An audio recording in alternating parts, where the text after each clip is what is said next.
Capítulo 4. Lição 3. Cuide de seus negócios. Em 1974, Ray Kroc, fundador do McDonald's, foi convidado a fazer uma palestra para a turma de MBA da Universidade do Texas, em Austin. Um querido amigo meu, Keith Cunningham, era aluno dessa turma. Depois de uma exposição forte e inspiradora, os estudantes perguntaram a Ray se gostaria de juntar-se a eles num bar que frequentavam para tomar uma cerveja. Ray aceitou gentilmente. Qual é o meu negócio? Perguntou Ray, quando todo mundo já estava com o seu copo de cerveja. Todos riram, conta Keith. A maioria da turma pensou que Ray estivesse brincando. Ninguém respondeu e Ray repetiu a pergunta. Em que negócio vocês pensam que eu atuo? Os estudantes soltaram uma gargalhada e finalmente uma alma corajosa gritou. Ray, não há ninguém no mundo que não saiba que você está no ramo dos hambúrgueres. Ray deu uma risada. Achei que vocês fossem responder isso mesmo. Fez uma pausa e disse rapidamente. Senhoras e senhores, eu não atuo no ramo de hambúrgueres. Meu negócio são imóveis. Keith conta que Ray passou um bom tempo explicando seu ponto de vista. Em seu plano de negócios, Ray sabia que o principal foco era a venda de franquias de hambúrguer, mas nunca perdeu de vista a localização de cada franquia. Ele sabia que os imóveis e sua localização eram o mais importante fator de sucesso de cada franquia.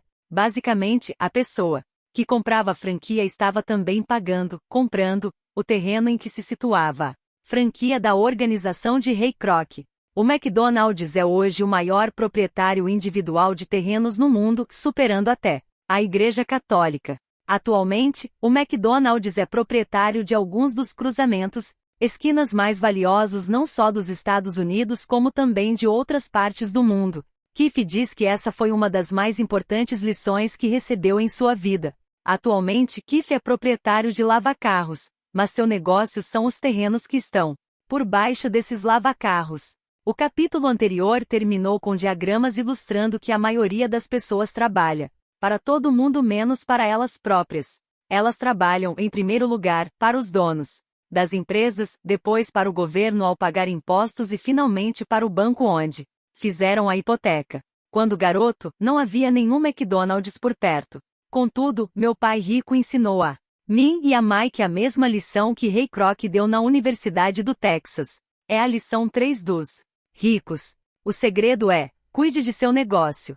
As dificuldades financeiras são muitas vezes o resultado direto de se trabalhar toda a vida para outras pessoas. Muita gente chegará sem nada ao fim de sua vida de trabalho. Novamente, uma imagem vale 1000 palavras. Aqui está o diagrama da demonstração de renda e do balanço que descrevem o conselho de Ray Kroc. Nosso atual sistema de ensino se concentra em preparar a juventude para os empregos. Por meio do desenvolvimento de habilidades acadêmicas, suas vidas girarão em torno de seus salários ou, como mostrado anteriormente na coluna da renda. Depois de desenvolvidas as habilidades acadêmicas, os estudantes vão para níveis mais elevados de ensino a fim de desenvolver suas habilidades profissionais. Eles estudam para tornar-se engenheiros, cientistas, cozinheiros, policiais, artistas, escritores, etc. Suas habilidades profissionais lhes permitirão ingressar na força de trabalho e trabalhar por dinheiro. Há uma grande diferença entre sua profissão e seu negócio. Muitas vezes pergunto às pessoas, qual é o seu negócio? E elas respondem, sou banqueiro. 16, então lhes pergunto, se eles são donos do banco. Em geral respondem, não, eu trabalho para o banco. Nesse caso, está se confundindo profissão com negócio. Sua profissão pode ser a de banqueiro, mas elas ainda não são donas do negócio. Ray Kroc sabia claramente a diferença entre sua profissão e seu negócio. Em uma época ele vendia misturadores de milkshake e, pouco depois vendia franquias de hambúrguer. Mas enquanto sua profissão era vender franquia de hambúrguer, seu negócio era acumular imóveis geradores de renda. Um dos problemas com a escola é que frequentemente você se transforma naquilo que você estuda. Se você estuda, digamos, culinária, você se torna um chefe. Se você estuda direito, você se torna um advogado. E se você estuda mecânica de automóveis, você se torna um mecânico. O erro de tornar-se aquilo para o que você estuda é que muitas pessoas se esquecem de cuidar de seu negócio. Elas passam a vida cuidando dos negócios de outras pessoas e enriquecendo essa pessoa. Para ter segurança financeira, a pessoa precisa cuidar de seu negócio. Seu negócio gira em torno de sua coluna de ativos, em oposição à sua coluna de renda. Como dito anteriormente, a regra no 1 é conhecer a diferença entre um ativo e um passivo e comprar ativos. Os ricos se concentram em sua coluna de ativos enquanto os demais se preocupam com sua demonstração de renda. É por isso que ouvimos com tanta frequência: preciso de um aumento. Se pelo menos conseguisse uma promoção, vou voltar a estudar para poder procurar um emprego melhor. Vou fazer hora extra. Quem sabe consigo mais um emprego. Vou me demitir. Em 2 semanas, encontrei um emprego com salário melhor. Em alguns círculos, estas são ideias sensatas. Contudo, se prestar atenção em Ray Kroc, verá que ainda não está cuidando de seu negócio. Essas ideias todas ainda focam a coluna da renda e só ajudarão a pessoa a ter mais segurança financeira se o dinheiro adicional for utilizado na aquisição de ativos geradores de renda. A principal razão pela qual pobres e classe média são conservadores, do ponto de vista financeiro, o que quer dizer não posso me arriscar, é que eles não têm um embasamento financeiro. Apenas agarram-se a seus empregos. Fazem o que é seguro. Quando o corte de pessoal se tornou a coisa a ser feita, milhões de trabalhadores descobriram que seu chamado maior ativo, sua residência, os estava comendo vivos. Seu ativo, chamado de casa, ainda lhes custava dinheiro a cada mês. Seu carro, outro ativo, os devorava. Os tacos de golfe guardados na garagem, e que tinham custado o cifrão 1.000 já não valiam isso. Sem segurança no emprego, não tinham nada a que recorrer. O que eles pensavam que eram ativos não os podia ajudar a sobreviver em uma época de crise financeira. Imagino que todos nós já tenhamos preenchido uma ficha de cadastro para solicitar um financiamento bancário para comprar um imóvel ou um automóvel. É bem interessante olhar para o item patrimônio líquido. É interessante porque é isso que os bancos e as práticas contábeis aceitam como ativo de uma pessoa.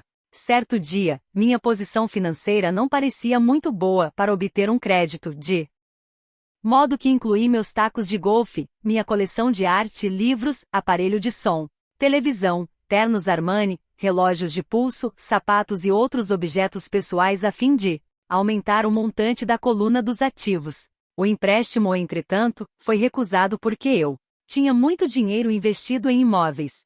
Os responsáveis pela concessão de empréstimos não gostaram do fato de eu obter uma parte tão grande de minha renda com apartamentos alugados.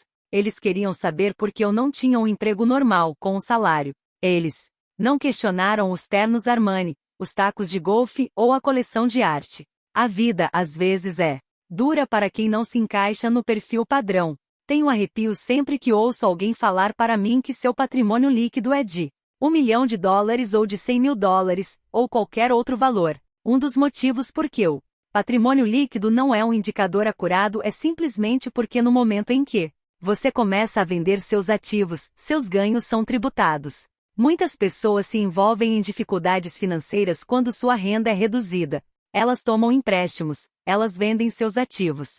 Primeiro, seus ativos em geral só podem ser vendidos por uma fração do valor declarado em seu balanço pessoal. Ou se houver um ganho na venda desses ativos, esse ganho será tributado. De modo que, repito, o governo pega uma parte dos ganhos, reduzindo assim o montante disponível para auxiliá-las a sair da dívida. Por isso, costumo dizer que o patrimônio líquido de alguém frequentemente vale menos do que ele pensa.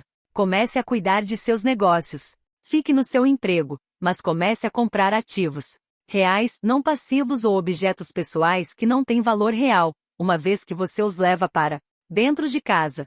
Um carro novo perde cerca de 25% do preço que você paga no momento em que sai da concessionária. Não é um ativo verdadeiro, mesmo que seu banco permita que você o lixe entre seus ativos. Meu novo taco de titânio que custou $400, passou a valer $150 no momento em que pesei no campo de golfe. Para adultos, a lição é manter reduzidas as despesas, reduzir os passivos e formar diligentemente uma sólida base de ativos. Para os jovens que ainda não saíram de casa é importante que seus pais lhes ensinem a diferença entre ativos e passivos. Faça com que seus filhos comecem a construir uma firme base de ativos antes que saiam de casa. Casem, comprem casa, tenham filhos e se encontrem em uma situação financeira difícil, agarrando-se a um emprego e comprando tudo a crédito. Vejo muitos jovens casarem e se verem aprisionados em um estilo de vida que não lhes permite sair do atoleiro das dívidas durante a maior parte dos anos de trabalho. Frequentemente, quando o último filho sai de casa, os pais constatam que não se prepararam adequadamente para a aposentadoria e começam a tentar pôr de lado algum dinheiro. Então, seus próprios pais adoecem e eles se deparam com novas dificuldades. Qual o tipo de ativo que sugiro a você ou a seus filhos adquirirem? No meu mundo, ativos reais se agrupam em várias categorias diferentes. Negócios que não exigem minha presença. Sou o dono deles, mas eles são administrados por outras pessoas. Se eu tiver de trabalhar neles, não é um negócio. Torna-se uma profissão. 2. Ações. 3. Títulos. 4. Fundos mútuos. 5. Imóveis que geram renda. 6. Promissórias. 7. Royalties de propriedade intelectual como música, escritos, patentes. 8. Tudo que tenha valor, gere renda ou se valorize e tenha um mercado líquido. Quando garoto, meu pai instruído me incentivava a procurar um emprego seguro. Meu pai, rico por outro lado, me incentivava a começar a adquirir ativos que me agradassem. Se você não gostar deles, você não cuidará deles. Comecei a adquirir imóveis simplesmente porque adoro prédios e terrenos. Gosto de comprá-los. Poderia buscá-los o dia todo. Quando surgem problemas, não são tão graves que mudem meu apreço pelos imóveis. Pessoas que detestam imóveis não deveriam comprá-los. Adoro ações de pequenas empresas, especialmente aquelas que estão iniciando suas atividades. A razão é que eu sou um empreendedor, não um homem da grande empresa. Quando jovem, trabalhei em grandes organizações como a Standard Oil da Califórnia, a Marinha dos Estados Unidos e a Xerox Corp. Apreciei o tempo que lá passei e tenho boas lembranças, mas eu sabia lá no fundo que não era um homem de organização. Gosto de iniciar empresas, não de dirigi-las. Então compro, em geral, ações de pequenas empresas. Às vezes, até inicio a empresa e depois a levo ao mercado. Podem-se fazer fortunas com a emissão de novas ações e eu gosto desse jogo. Muitas pessoas têm medo de pequenas empresas e as consideram arriscadas, e de fato são. Mas o risco sempre é diminuído se você gostar daquilo em que está investindo, entendê-lo e conhecer o jogo. Com pequenas empresas, minha estratégia é de investimento, é desfazer-me das ações no prazo de 1 ano. Por outro lado, minha estratégia para os imóveis é começar com pouco, depois trocá-los por imóveis maiores e, portanto, adiar o pagamento dos impostos sobre os ganhos. Isto permite que seu valor aumente acentuadamente. Costumo ficar com os imóveis menos do que 7 anos. Durante anos, mesmo quando estava na Marinha ou na Xerox, fiz o que aconselhava meu pai rico. Fiquei no meu emprego, mas ainda assim cuidava dos meus negócios. Estava atento à minha coluna de ativos. Negociava com imóveis e ações. Pai rico sempre destacava a importância da alfabetização financeira. Quanto melhor eu entendesse a contabilidade e a gestão do dinheiro, melhor eu poderia analisar investimentos e, por fim, construir minha própria empresa. Eu não incentivaria ninguém a iniciar uma nova empresa a menos que realmente o desejasse. Conhecendo o que conheço quanto à direção de uma empresa, não recomendaria a tarefa a ninguém. Em certos casos, quando a pessoa não consegue um emprego, iniciar uma empresa pode ser uma solução. As chances, entretanto, são adversas. 9 entre 10. Empresas quebram em 5 anos. Das que sobrevivem aos primeiros 5 anos, 9 entre cada 10 também quebram. Se você realmente tem o desejo de ter sua própria empresa, vá em frente. Se não for esse o caso, fique no seu emprego e cuide de seus negócios. Quando digo cuide de seus negócios, refiro-me à formação e à manutenção de uma sólida coluna de ativos. Se $1 entrar nela, nunca o deixe sair de lá. Pense deste modo. Uma vez que $1 entra na coluna dos ativos, ele se transforma em seu empregado. Melhor do dinheiro é que ele trabalha 24 horas por dia e pode fazê-lo durante gerações. Fique no seu emprego, seja um ótimo empregado, mas construa essa coluna de ativos. À medida que seu fluxo de caixa cresce, você pode comprar alguns artigos de luxo. Uma distinção importante é que os ricos compram os artigos de luxo por último, enquanto pobres, classe média tendem a fazê-lo antes. Nos Estados Unidos, os pobres e a classe média frequentemente compram itens de luxo como casas grandes, diamantes, peles, joias ou barcos porque desejam parecer ricos. Parecem ricos, mas na verdade estão afundando em dívidas. As pessoas que já têm dinheiro, os ricos a longo prazo, constroem primeiro sua coluna de ativos. Então, com a renda gerada por sua coluna de ativos, compram os artigos de luxo. Os pobres e a classe média compram artigos de luxo com seu próprio suor, sangue e com a herança de seus filhos. Um luxo verdadeiro é uma recompensa por ter investido e desenvolvido uma coluna de ativos. Por exemplo, quando minha mulher e eu oferimos uma renda maior com nossos apartamentos, ela comprou sua Mercedes. Ela não fez nenhum trabalho extra, ou arriscou sua parte, porque os imóveis compraram o carro. Contudo, ela teve de esperar durante 4 anos enquanto o portfólio de imóveis crescia e finalmente começou a gerar suficiente renda extra para pagar o carro. Mas o luxo, a Mercedes, foi uma verdadeira recompensa. Ela provou que sabia como aumentar sua coluna de ativos. Esse carro significa muito mais para ela do que apenas outro carro bonito. Significa que utilizou sua inteligência financeira para adquiri-lo. O que muita gente faz é comprar compulsivamente um carro ou outro bem de luxo a crédito. Podem estar se sentindo entediadas e desejam apenas um brinquedo novo. Comprar um luxo a crédito leva alguém, mais cedo ou mais tarde, a se ressentir desse luxo, porque o endividamento se torna um ônus financeiro.